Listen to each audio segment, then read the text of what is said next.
এইটো কোমোৰা লৈছোঁ। এয়া দেখিছেনে কোমোৰা? এইটো এনেকৈ কাটি তো কাটি লৈছোঁ এনেকৈ, আৰু এইপিনে ধুনীয়াকৈ কাটি এইপিনে কাটি দি দিছোঁ। আৰু এইপিনে ভালদৰে ধুই লওঁ,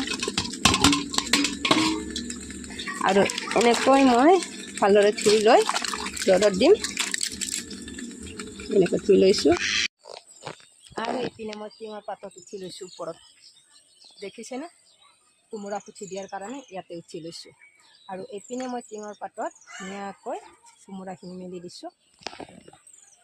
যিহেতুকে কোমোৰা ফাগুন মাহত এই পচোৱা বতাহ বলিলেহে কোমোৰা পুঠি দিয়ে, আৰু কোমোৰা যিটো পানী থাকে সোনকালে নুশুকায়, আৰু শুকোৱাৰ কাৰণে মই এই টিঙৰ ওপৰত উঠিয়ে দিছোঁ। মই এই টিংখন ধুনীয়াকৈ ধুই লৈ ইয়াতে দি দিছোঁ। ইয়াতে সোনকালে টিঙৰ গৰমতে শুকায়, তেতিয়া পুঠিটো ভাল হ'ব।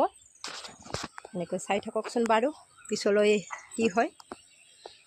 বাৰু আপোনালোকেও কোমোৰাৰ পুঠি বনালে ফাগুন মাহতহে বনাব, তেতিয়াহ'লে কোমোৰাৰ পুঠিটো ভাল হ'ব, আৰু বেলেগ মাহত বনালে কোমোৰাখিনি নষ্ট হৈ যাব। এতিয়া মই আকৌ উঠিছোঁ ওপৰত। এতিয়া আজি এক ৰ'দ দিলোঁ, এতিয়া উঠাই থৈ দিওঁ মই। কালিলৈ বাৰু আকৌ দিম, কেই ৰ'দ লাগে মই পিছত জনাম। এয়া আজি আকৌ 3 ৰ'দ হ'ল। এই 3 ৰ'দত আজি হৈ গ'ল পুঠি। এতিয়া মই উঠাই থৈ দিওঁ। এতিয়া 3 ৰ'দৰ আৰু বেছি নালাগে।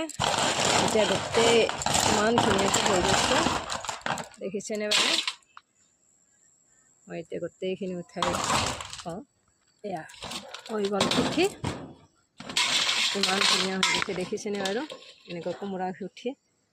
আৰু ইপিনে অকণ লাগি ধৰিছে টিঙত। মিঠাতেল অকণমান গোটেই ঘঁহি দিয়া হ'লে এনেকুৱা লাগি নধৰিলে হ'ল। মই দিয়া নাই, সেইকাৰণে আজি দিছোঁ, আৰু মই আজি উঠাই থ'লোঁ ধুনীয়াকৈ পুঠি। আপোনালোকে এনেকৈ পুঠি বনাই চাবচোন, আৰু ভিডিঅ'টো যদি ভাল লাগিল লাইক কমেণ্ট শ্বেয়াৰ কৰিব নাপাহৰিব।